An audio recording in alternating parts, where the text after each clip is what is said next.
Yeah, well, the skeleton house is all set up and it's better than ever. It is a home uptown that puts dozens of skeletons out on the front lawn every year in elaborate costumes with really punny names. Well, Rachel Hanley paid her second visit to the season to the house. She shows us what's new this year.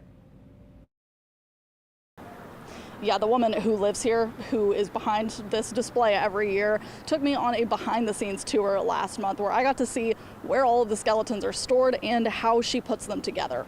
Of course, that meant I had to come back and see how it looked, and somehow she keeps leveling up every year. Some people have their favorites. I like the Farewell Tour, Chuck Berry, Grateful Dead. The Taylor Swift skeletons are my favorite. Others can't choose. Oh my gosh, there are way too many. I love the locals. It makes sense. Each fall, there are dozens in front of this home at St. Charles and State Street. Also on the fence and the tree and the sidewalk. It makes you wonder, how long did it take them to acquire all the skeletons and to set this up? The mastermind behind the skeletons, Llewellyn Berger, told us she works on them from sunup to sundown for 2 weeks every year.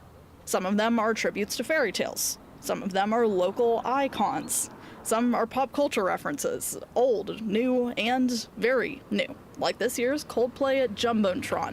I couldn't resist. Berger put out her first skeleton more than 20 years ago. Then Katrina hit. She and her husband came back to the city in time for Halloween. I stood out on my front porch, as we do every year, waiting for Halloween trick-or-treaters, and we only had 5 families coming. At that point, she had about 20 skeletons. She vowed to double that the following year. I just wanted to really welcome everyone back, because no one was here in the fall of 2005, as those of us who were here know how difficult a time that was for all of us.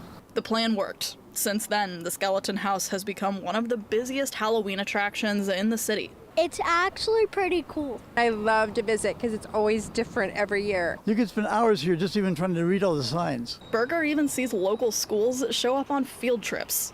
But there are other guests she looks forward to even more. The vans from nursing homes. All the elderly come out of the vans and actually walk, even with walkers, across and have a good half an hour of fun and chuckles, and that just warms my heart.